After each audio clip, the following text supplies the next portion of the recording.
It's Ah, okay. I okay. Good. Welcome to this um, hour, around 60 minutes we're gonna spend together. Christiane is here with us. I'm gonna introduce myself really briefly. I'm Alex. I'm currently living in Spain in the middle of a heat wave. We don't have air conditioning, so it's 30 degrees in my house, 40 plus outdoors. So, but well, I'm sweating. I'm a clinical psychologist. And together with Christiane, we founded and we are part of ATI, the Adventure Therapy Institute. And together we run trainings and we also have adventure therapy programs, specific ones. You can check it on our website. But I would say that's about me. If you need some more info, you can just ask in the chat. And if not, it's okay as well. Christiane, you want to introduce yourself? Oh, sorry. I was busy with sharing links of the Zoom. Yes, my name is Christiane. I'm placed in Germany, south of Germany. Also, every time a heat wave, I don't know. And yeah, I'm more or less responsible for the whole office, background office, and so on. If somebody has questions, and my background is social work and forest bath and experiential education and supervision and so on. So it's a mixture, and I'm self-employed since over 20 years. And so, yeah, I'm happy to see you. And I think there were 30 people signed in. It can be that people dropped in and dropped out. Mhm. So we start because we are trained in that after 1 year, so that we are not irritated about that, and we will record it, and it can or could be nice, but it's not a must when you write your clear name, so that we have an idea who you are. And here is Hank. I wrote him. I sent him the right link now. Okay, Perfect. so we can start, and I'm mute.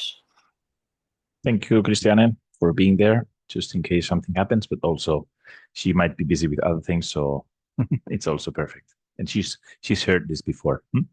And so today, um, even though it's an online setting and it's looking like I'm talking to a screen or kind of a radio program, please, I really, yeah, I encourage you also to ask or to reflect or to share or whatever. So it's not only one way conversation; it can become multiple ways conversation. Yep. So that's a little bit the idea from the beginning. Huh.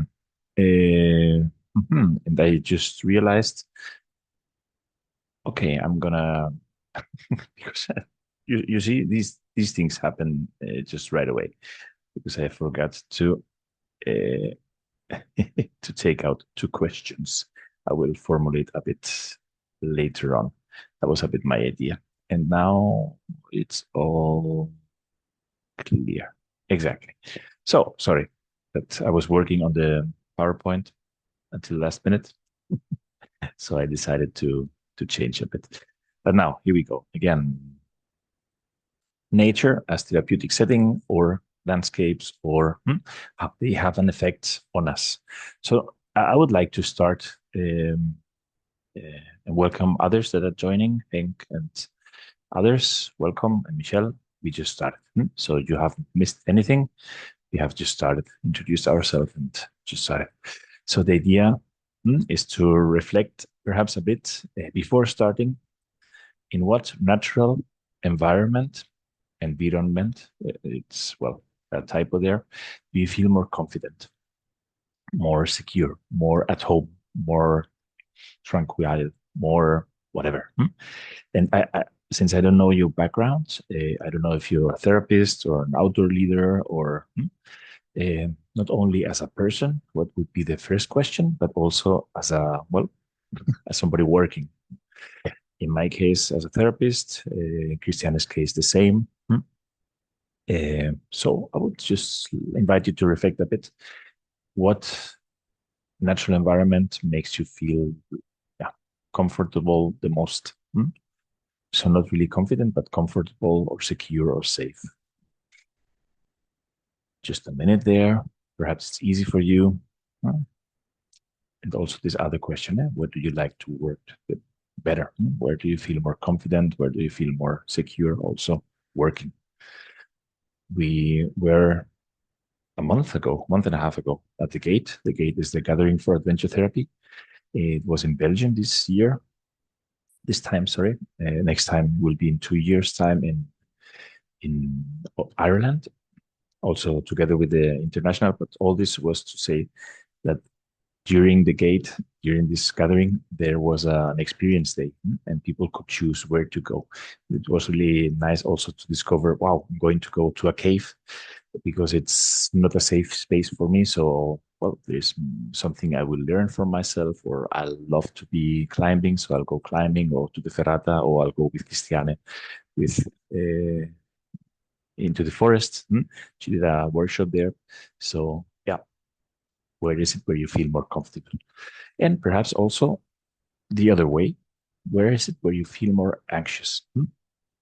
And I guess you have been lucky and you had the chance to travel. So perhaps don't think on these areas you have around, but also others. I don't know if you have been to the jungle, desert, perhaps even, I don't know, to polar or Arctic zones or regions. Not saying that you have to feel unpleasant or anxious in there, but just expanding a bit where you have been and what you have felt in different yeah, landscapes or natural environments. And what is absolutely a no-go for you? What is it? I have to confess that I have not been yet in a sailing boat in the middle of the ocean. So I don't know how it feels, but I could say that's perhaps not my yet comfort zone. But I would love to. So it's a bit of these things. I don't know if you have had time to answer them. So perhaps if you want to share, that's a good moment through the chat, or just opening microphones or whatever you feel comfortable. But for those who have arrived late, just a reminder, it's all recorded. So we will share it also with other people. So just you to know. So also whatever you want to share, whatever, so you know it's recorded. So I hope you had some reflection time, and now it's, if you want, it's an invitation sharing time. If not, it's perfectly fine as well. But that was for me important to start, not from only our perspective as professionals or experts or colleagues as you want, but also from your own experience. That's going to be really important when we design programs or when we do things that these landscapes might have a different impact that we expect to have when we program yeah, an experience. We cannot program really like an experience, but if you plan a program in the desert, for example, it might have effects. So we will talk about the most common effects on people, but it's true that finally the effects are really individual, really individual. So that would be for me really. I was talking to Christiane just a minute ago.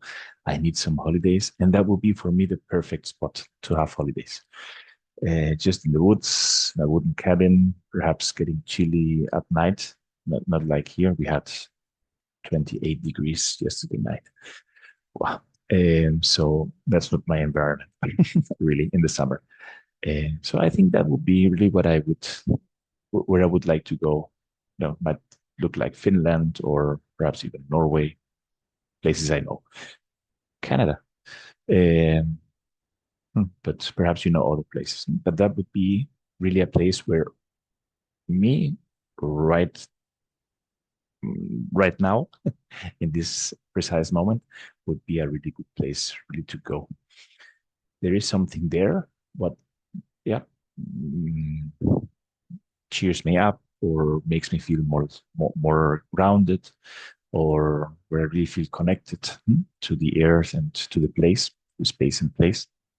So this would be really a good place for me. Desert is a place, Elena, perfect, great, thank you. It's a place I am not too keen on being in, and forest is my favorite. um, Great, thank you for answering them and to reflect, of course. Yeah, desert. I was there in the sandy Sahara. When was it? 3 months ago or something like this with the motorbikes. Don't go with the wrong tires, I tell you, you get stuck. But it was a really harsh place, of course, even though we were driving, but still, yeah. Yeah, desert. We will talk about deserts. Thank you, Lina. Nice for your sharing. Yeah. Hank. Oh, Greece, mountains. Beautiful. Oops, sorry. Yeah. Greece. Nice. Mm. Alpine zone. Nice. In the middle of the zone. Mm. I've been to Sagori. I think it's Sagori, close to Macedonia. It's beautiful places over there, and beautiful mountains of Greece. Beautiful. Nice, nice. Gallia. I love to be on the nature, but cultural spaces in the cities are also my favorite places. Good. You mentioned that. Very good. I'm an educator. I have a small therapeutic practice. Nice. Thank you for sharing. I used to work in the mountains for many years, and I plan to go back. Perfect. Yeah, very hot places are not my comfort zone. You're the same. I love boats. Nice. Wow. Wow. Wow. Wow. Nice. Mhm. Nice. Thank you. Thank you for sharing. Mhm. Beautiful. Beautiful. I can, and it's me, yeah? My sensations, my feelings in that places you're describing. So it's not really your feelings, but what you transmit through your writings really brings me there. Nice, nice. Yeah, the annoying part, I completely understand. Yeah, yeah, yeah, yeah, yeah. Totally, totally. Yeah, people, people. I live in Valencia, touristic city, so people, a lot of them, and the beaches are also crowded. Don't go there. Don't come. No, you're more than welcome. Thank you for sharing. That was nice, really. Yeah. So it has nothing to do. We have another lecture when we talk about trauma. Sometimes we can go in a way to these places that make us feel safe. So it's also a safe space place where we can get to get the sensation of well safety or whatever comes it. So when we work with people with traumata, that's places we want to go. If it's physically, it's perfect. If not, at least to have a connection with the space and the place. Perfect. Thank you. So let's start with what I would need. What I would need. So it's forest and woodlands. That's more or less the picture I showed you before. And so what we will do is to divide a bit what neuroscience says, what the eco-psychological approach brings in also. It's a different approach, a different paradigm, a different view, but still it's connected. And then the clinical psychology.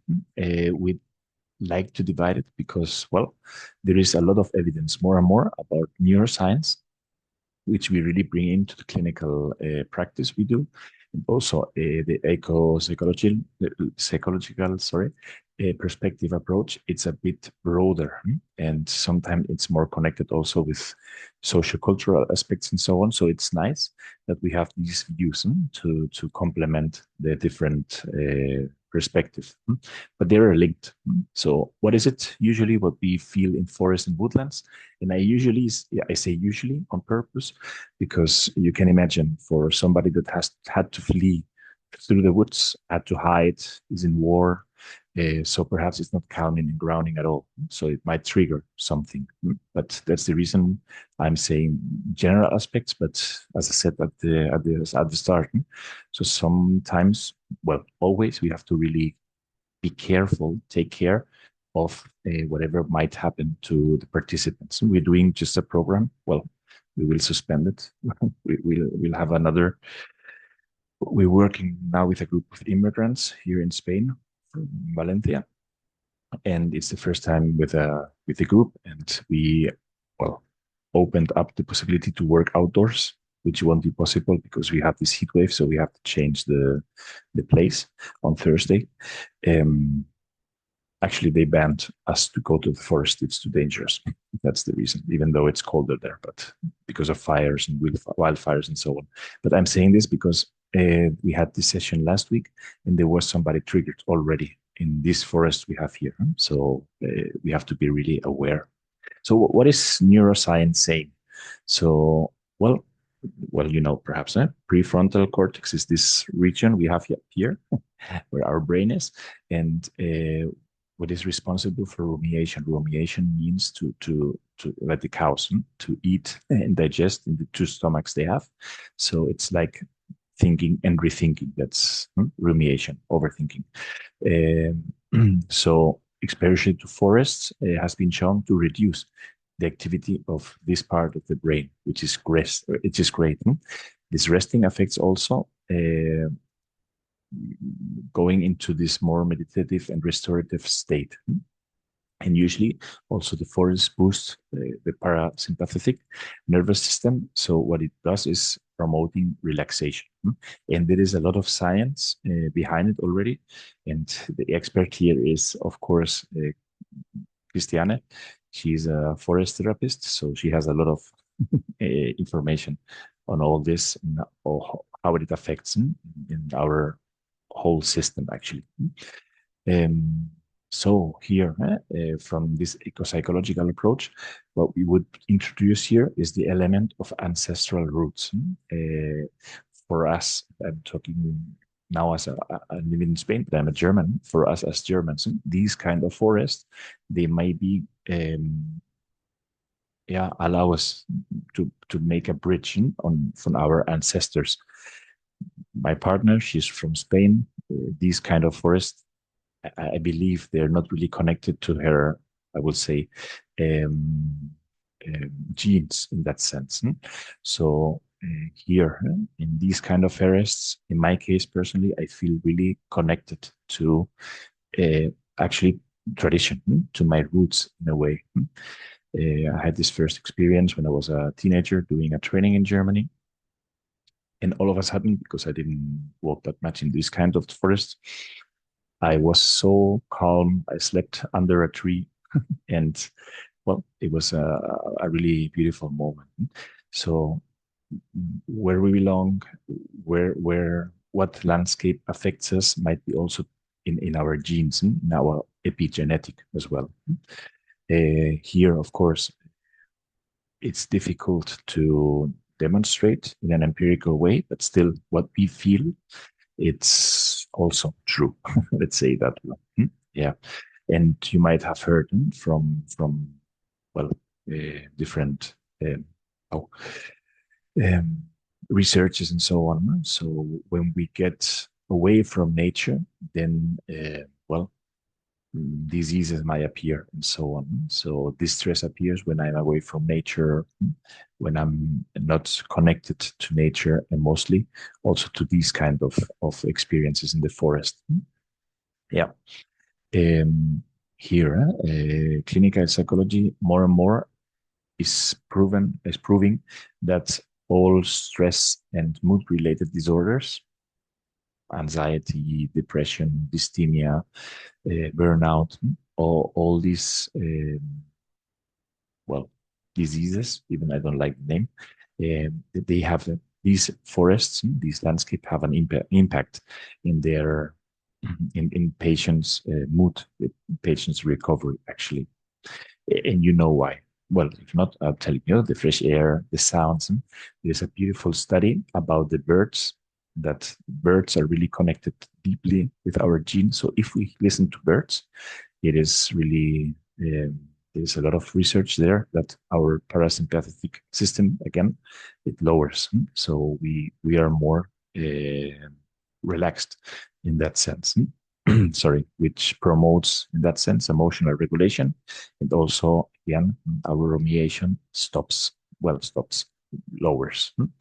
So I hope this is one of the places you visit if you can, if you are anxious or even feeling sad, or so this is a calming and grounding space. I guess you have if you do so, or you have had these kind of forest. Actually, you mentioned before in the chat these kind of experiences as well. I was smiling because I can't remember, recall the name, sorry. Well, what is nature? So somebody of us in the group talked about also other environments, but also natural or nature environments. Well, the gardens and parks usually, but usually gardens and parks are well, you can see hands, the hand of mankind doing something or having done something. So these kind of Chinese or Japanese gardens, of course, you can see somebody has been taking care of the distribution of the different elements. So here, what we feel it's contentment and control. I told you, nature might be triggering for some people. So it's a good idea to go to forests, sorry, to gardens and parks where there is an order, where you literally can see there is a structure, there is, well, some thoughts behind it. So it's not the usual wood like we had before, but there is a different conception here. And so amygdala. So from neuroscience, the one in charge of being really aware, well, says, okay, this is relaxing, this is calming, nothing I have to be worried of or afraid of. So fear, anxiety decreases. At the same time, dopamine, which is the hormone related to pleasure, well, it's also released. So these aesthetic experiences we have, like contemplating art, the same happens also sometimes in parks, because it's provoking. Well, it's the beautiness you might see, the plants, the flowers, how you build up the different pathways, so on. Uh, Again, now from the eco-psychological approach, as I said, it's the interaction between humans and nature. It's different. If it's a field, we don't have the same sensation, same feeling, the same, well, yeah, feeling finally, like in garden and parks. And so that would be too much in the way. But here, the the gardens really are are built, are meant for us to be more tranquil, to be more yeah, calm and relaxed. Um, the clinical psychology, in that sense, says that these kind of environments are really good for people that are say, needing, well, safety or control. So all these people with anxiety disorders or trauma related conditions, that's a good place where we would start to work with people. Again, the conditions of the place make our brain really feel more at ease, and the activation, like we said, decreases. Yeah. So again, the combination, for example, with forest therapy, how do you say, gardening, horticultural therapy. It's down there. I wasn't aware it was written down. So these kind of elements, so from the nature-based therapies, introducing different elements can be really helpful as well. So to be being in the production, doing something from the gardening uh, therapeutic approach, or being in the forest from forest therapy, together with other approaches, it's really a good surrounding to provoke relaxation. I love parks, by the way. We had this. Well, yeah, I'm not telling about my stories. I don't know if you have the same feelings when you go to places. I usually, if I go to, was it sharing? If I go to cities, at least one day, if it's possible, if it's beautiful, I go to the park there, to the botanical garden at least, so to see and to feel it. Yeah. Hmm. Looking forward to my holidays. So that's going to not really look like my holidays. That's more alpine.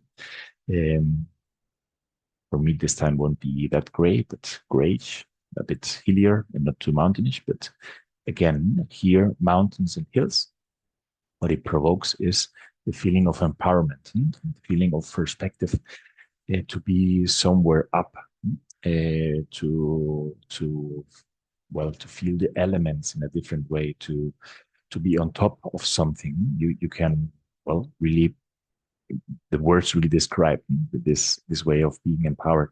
And also perspective. If I'm up there, well, my view changes. So if I go on a vision quest, it might be a good place. I don't know. Christian is also an expert there. So these places, with a beautiful overlook, with nothing in between me and the horizon, or at least in the far away. So that's really good in that sense. Uh, it is able for us as humans to connect with also something bigger in that sense.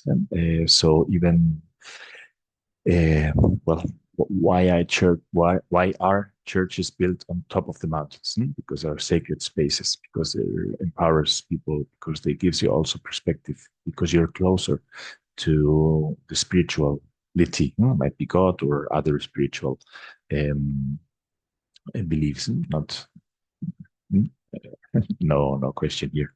So what we do is also, well, we see us underneath all these big scenarios finally.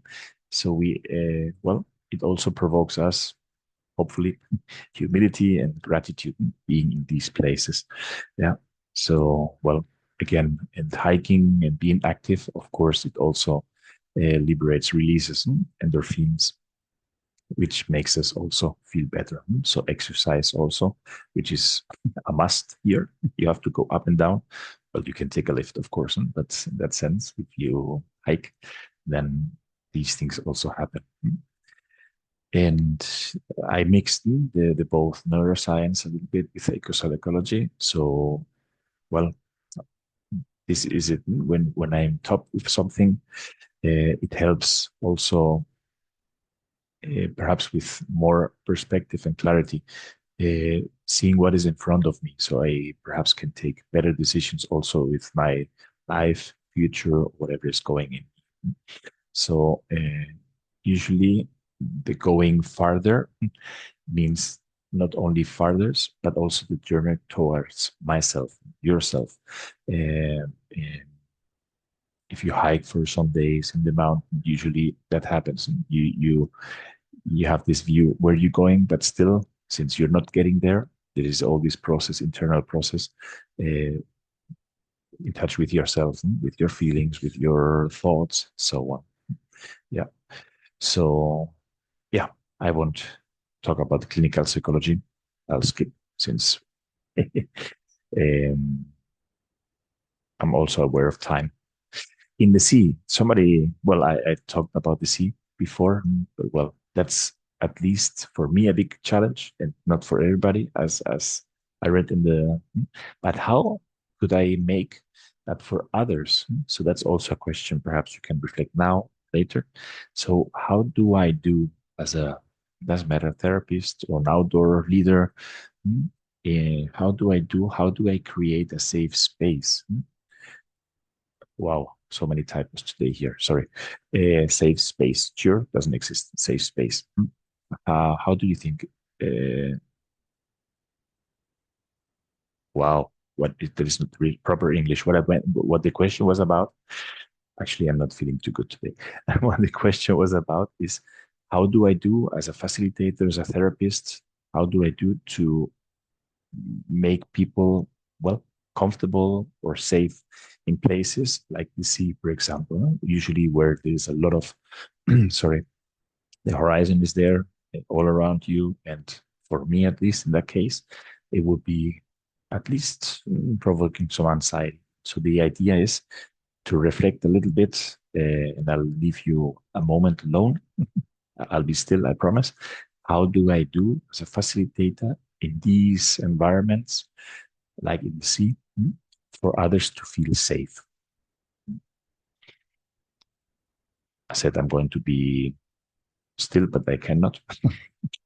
So the thing is, I put the sea there because it's something, as I introduced myself, I haven't experienced yet. So that might be a place where I wouldn't feel that safe, but it might be others as well. So not only the sea. And again, want to drink? Sorry. And again, um, I don't know if somebody. Oh, there is somebody writing chat. I like it. I've heard alternative to safe space. You know, there is this book. I'm so tired today. So the words don't come easy to me. There is this book. It's about, and now I'm really hesitating. Is it safe space or sorry, but well, there is this concept of place actually, and the difference with space, and there is this book really explaining the difference as well. So still, yeah, just there a little comment on that, and then safe space and brave space. You can imagine when we put names or name it, we are front loading actually. Uh, well, what we are doing. Front loading means that it gives a connotation, it gives a touch where we want to go. Brave space, I would not use because if I'm feeling weak, like I am feeling today, perhaps that's not the space in that moment. So I would be a bit, yeah, aware of what concepts I use because they give a connotation and a denotation immediately. So safe space, it's connected to the trauma informed practice we do in therapy. A brave space can be any space, finally, where I can feel brave.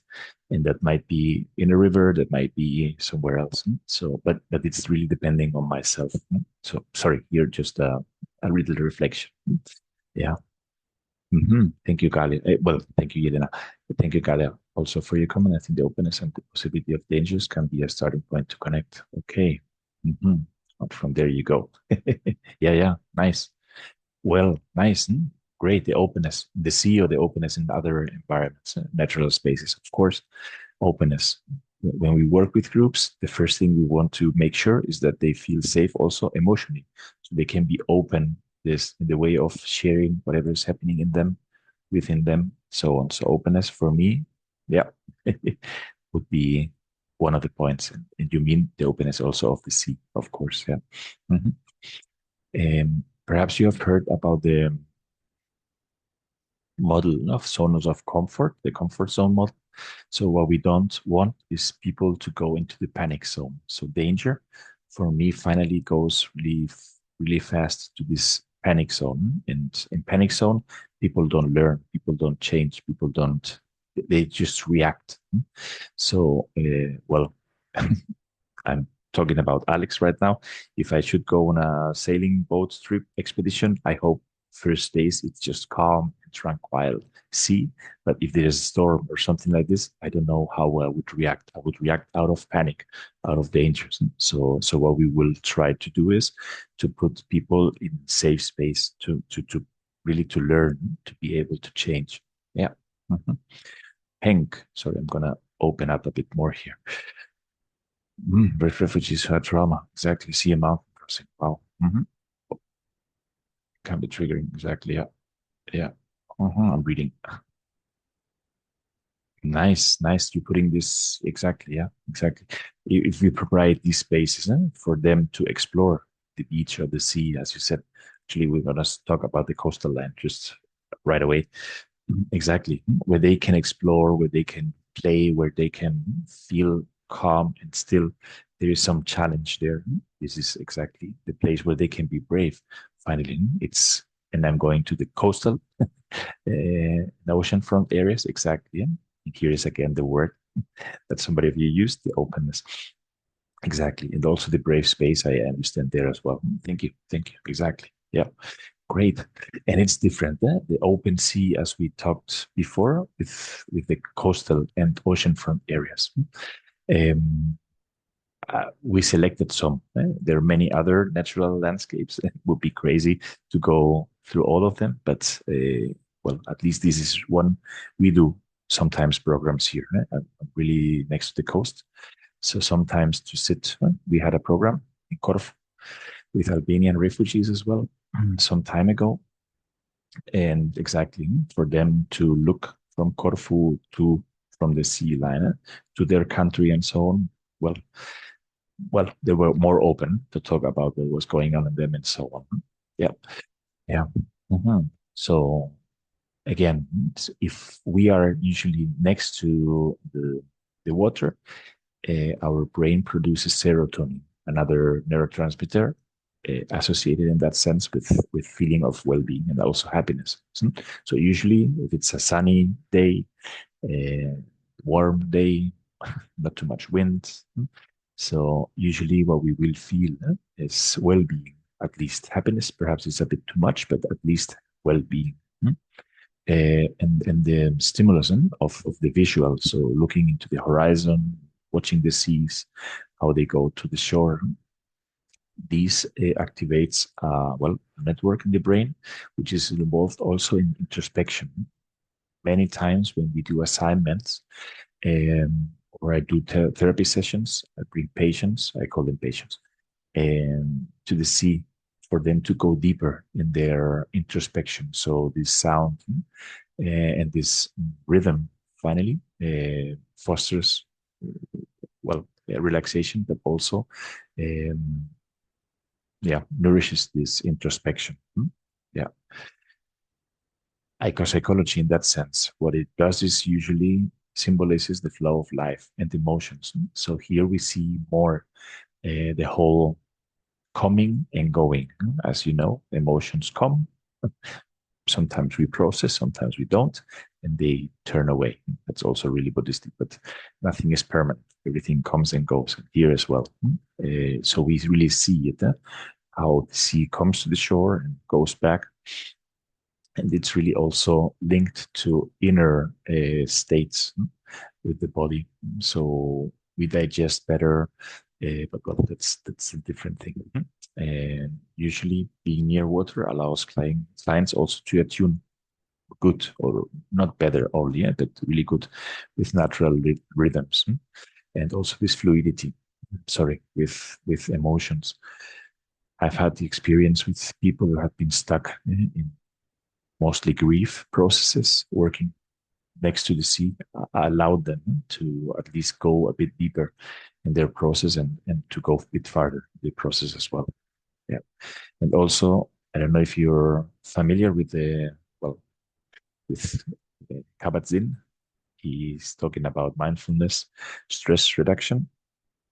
Well, it's different programs, meditative programs. And here again, yeah, the rhythm promotes finally all what we were saying. So the rhythm provokes um, the possibility of being a bit more aware than in other places. It's kind of the anchor I have when I breathe. So it comes and goes. Well, Vipassana I do it's more about the belly moving, or other meditation about koans and so on. And here it could be about the sound coming in, coming out. Yeah. And as you may have noticed, if you've been next to the sea, it relaxes. Our Greek friend, sorry, I cannot recall your name. We were talking about finally the beach also, and this part. It's not here, but sometimes also it allows you to be playful. That's also sorry, also something. It's also yeah something we can have in mind. So it brings us to childhood sometimes that we play with the sand or with the rocks, we build some things and so on. So it makes us be really also in a different mood finally. Yeah. So the desert, the desert. So we were talking already before about the desert. Yeah. Mhm. And how can you create your nature connectedness with the desert? What would it be? What would you connect with desert? Huh? Just reflection questions. Huh? So nothing really to have to go to, you have to go deeper, but I'm really curious as well, how we create this nature. Sometimes we consider nature animals or plants, not only, of course, but nature connected is how I connect with nature in the desert. Yeah. Hmm. So here's the question. You have some time to think and to reflect and perhaps to write, but I will go a bit further since we are just checking the time. Oh, we have somebody already. Oh, nice. Ah, Lara, welcome. I didn't realize somebody was, you were here. Sorry, Lara. Challenges, resilience of the desert. Wow. Oh, nice. Beautiful. Hmm. The resilience of the desert. Mm, nice. And Michelle is saying the desert can help us to understand what everything is connected, that everything is connected. Mhm. Amazons. Yeah, yeah, you're right. Exactly. Yeah. Well, hopefully it stays with changing climate. Humans. Yeah, yeah, exactly. Exactly. Mhm. And Hank is saying perspective, desolation, vastness. Mm. It is interesting when I read you because behind your words are also experiences, devastation. There's something, Hank, I wouldn't say from my experience out, but it for you, you're saying so for you, that's also something you might have experienced. Sorry, you might have experienced at some point. And when I say desert, there are many types of desert. So, well, I told you I was in the Sahara, but there is at least two deserts in Morocco, the stony desert and the sandy desert. So this is two different environments, totally different. Um, so exactly, no, what first comes or appears when I say desert is an image of whatever desert we have visited or seen. This brings us, and also the experiences we have had there. So interesting.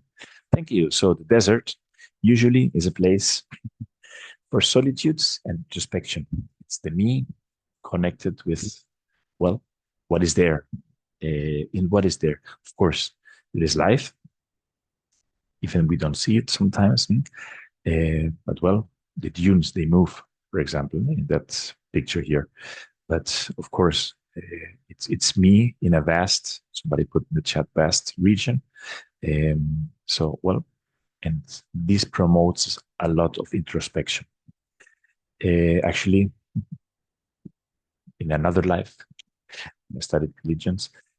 Most of the book religions, so Torah, Bible, sorry, they were written usually in these types of environments.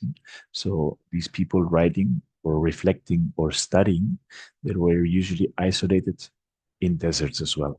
So yeah, again, well, since there is limited sensory input, as you can see, it's the shades, it's the forms of the sand, it's the dunes, it's the clouds, maybe it's the in that sense, in that picture you have here, it's the mountains behind them, but that's it. So it's gray, blue, white, brown. So well, at some point, that's it. It's limited. So what I will do is well to go deeper into myself. Since there is no stimuli outside, I'll start being more in contact with myself.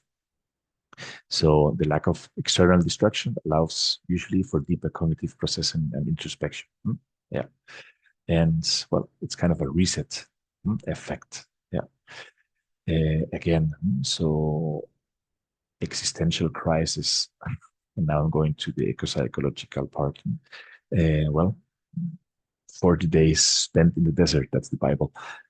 Well, where do we have to go as a tribe, as a clan, as a religion, as a, well, they were wondering, 40 days is just a word. So it's not really a number.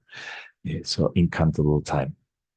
Why? Because they had to have an existential reflection and a decision finally. Yeah. To help them to the introspection as well. Yeah. Deserts allow solitude, helping clients, patients confront the existential realities of life and death as well. So that's perhaps not a good place if I'm working with people facing cancer or suffering from this type of diseases, pathologies. But perhaps it's a good place to go in this middle-aged, around the 40s crisis, life crisis. Well, why not? Okay, is the order of I'm reading Clara. The order of the different biomes, ecosystems for therapy exactly something to build on? Each Not really. No, no, no. It's not really to build on. No, it's different. Um, so you have some different perspectives and views. Huh? No, no, no, no. And of course, they're connected. Neuroscience, it's something in that sense with more evidence. They're really well measuring markers and so on, biomarkers. So there we know the ecopsychology approach might come from other approaches, more from the anthropology or social cultural sciences and so on, but still bringing this approach from other sciences into psychology. And clinical psychology for me is a mixture of these two. So, well, who is right? I don't think it's about right or wrong. It's in the sense of, well, this might happen when we are out there. I'm insisting in the word might because it's really individual as well. But studies say that it's, for example, deserts provoke introspection due to me being there where there's no so many stimuli. So I hope I answered your question. And now I'm going to the other side because it's too hot. So I said, okay, let's go to somewhere a bit colder or at least chillier. And here imagine lakes, rivers, reflection, and serenity.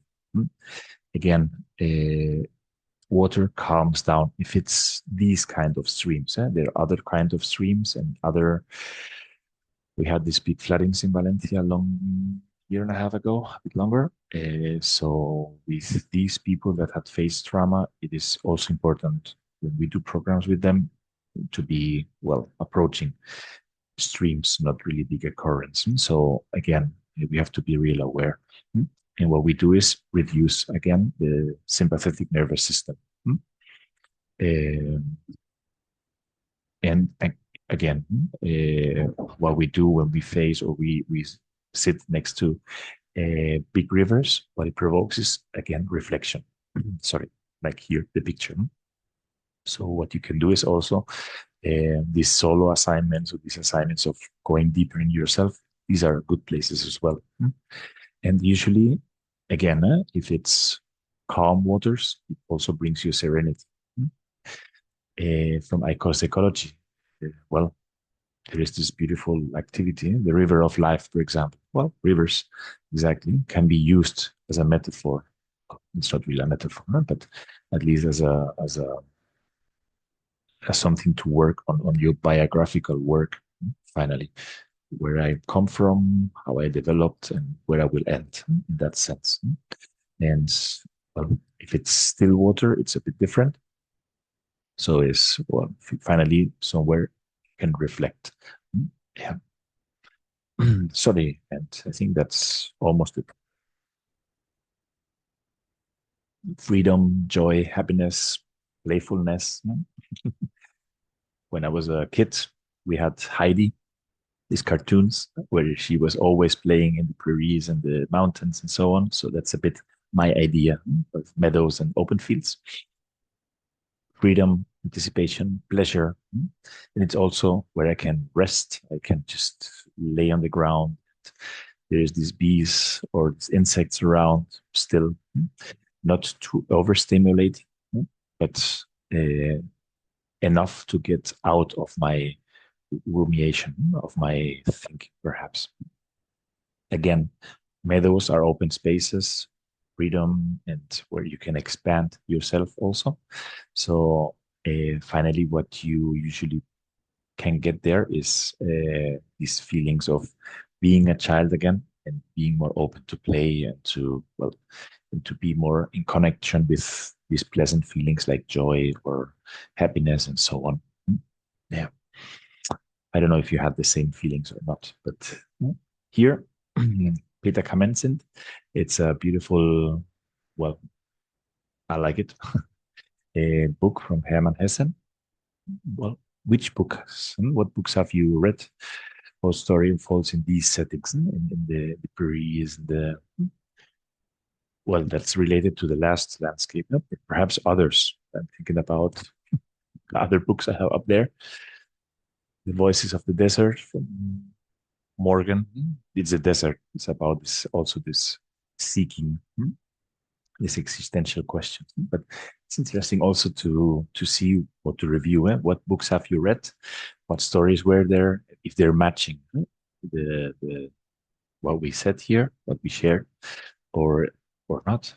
Road trips in these big extensions of land. Well, hmm. And I think that's the last one. Well, almost on time. Have you been to the jungle?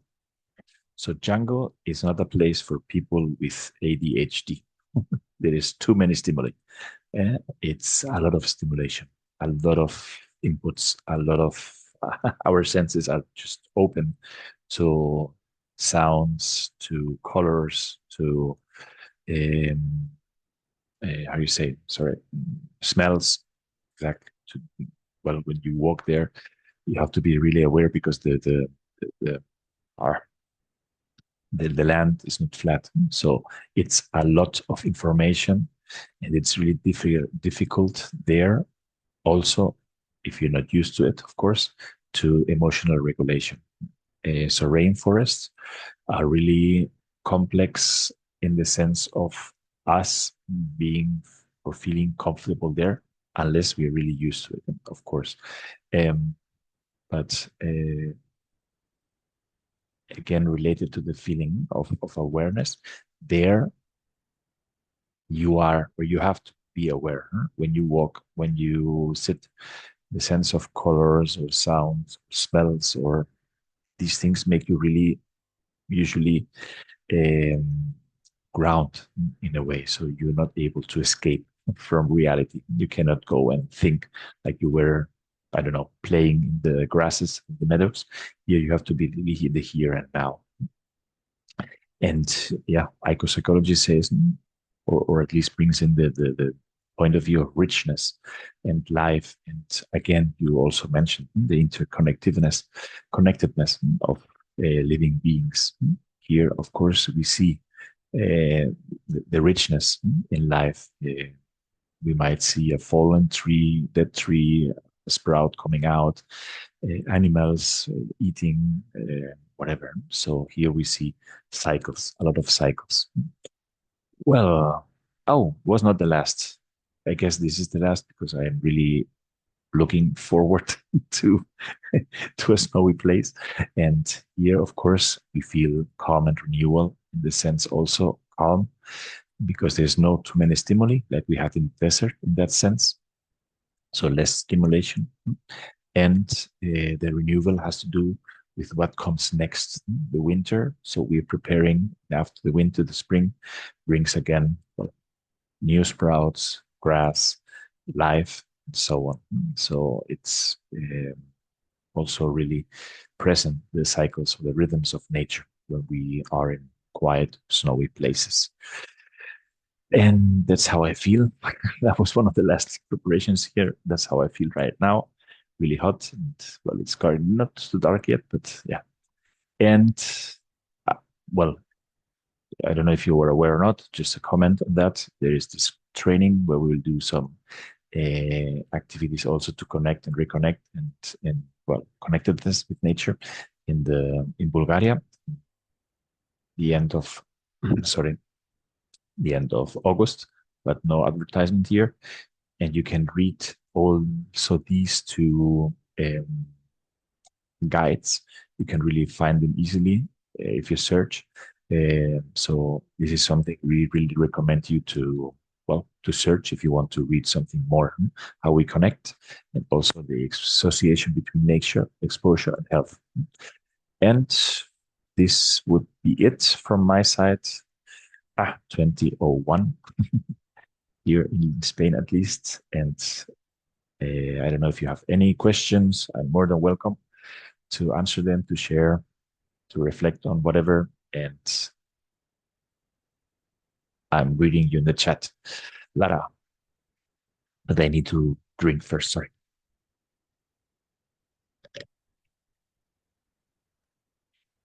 Oh, no, that was before. Sorry. Ah, but Lara, you wrote me, I think you wrote it for me only. Not sure. Can I share it? Is it okay? Okay, no, this is for you, not for the group. Okay, okay. Won't share. But I will, if I'm allowed. Lara, I think it's a really good, really good questions.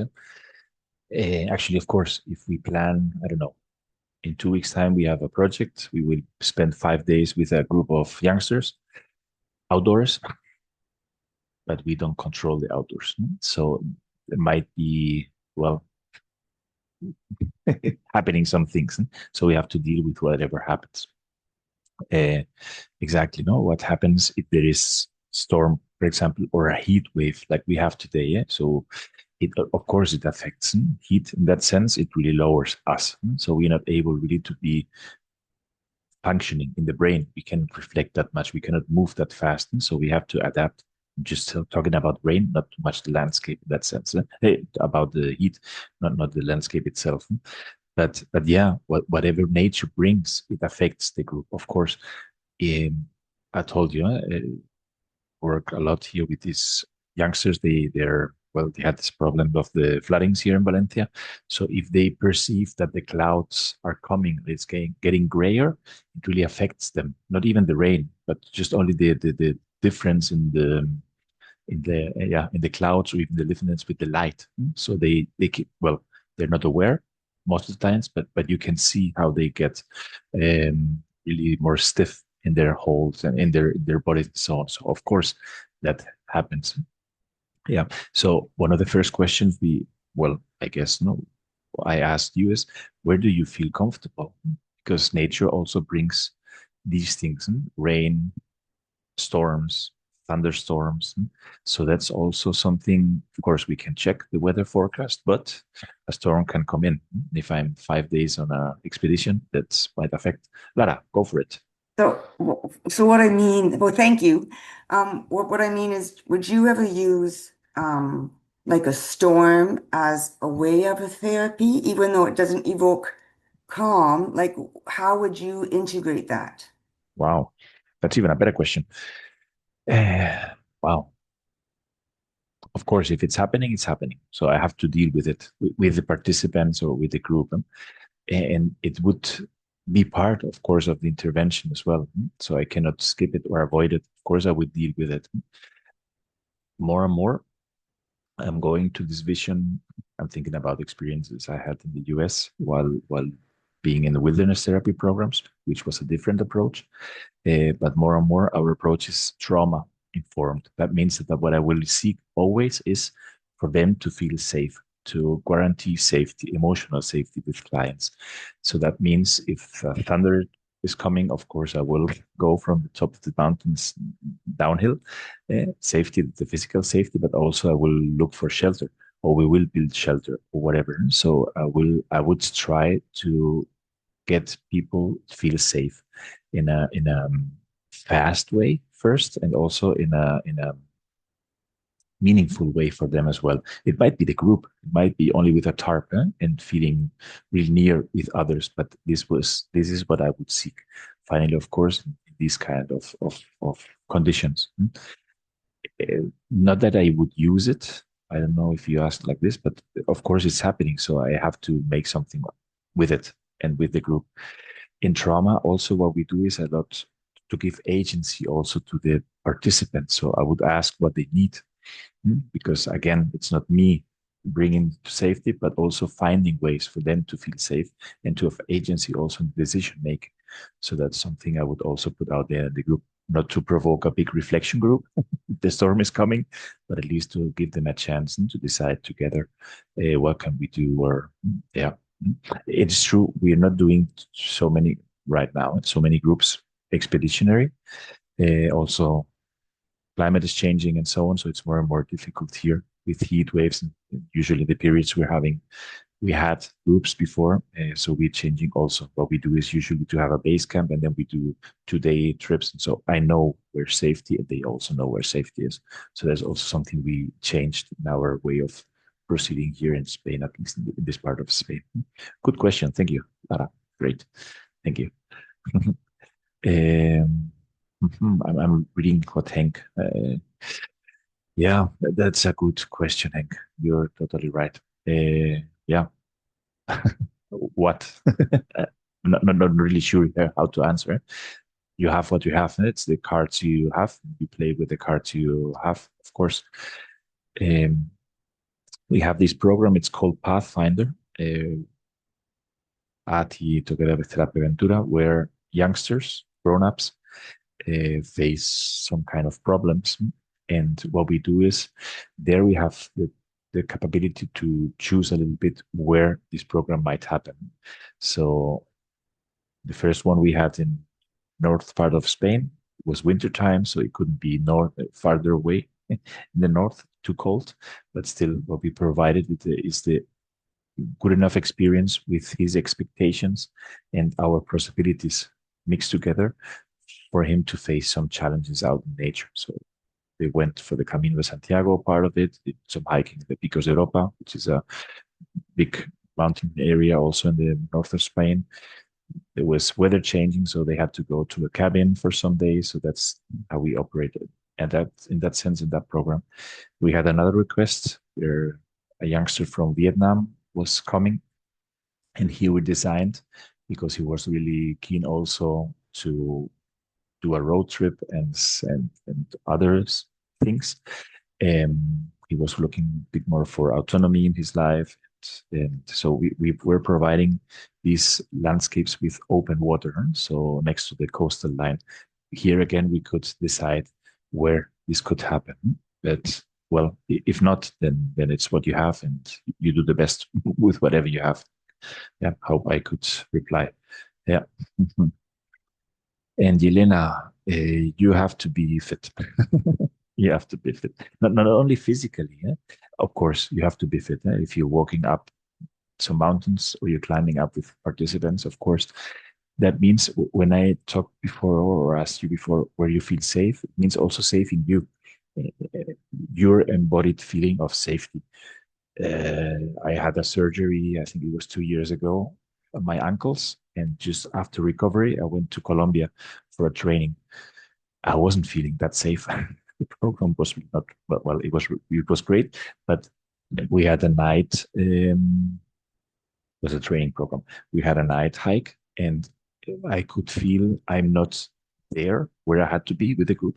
I had my co-facilitator with me, of course, my partner, but I had to take more care that I usually take care of myself. So you have to find the balance as well.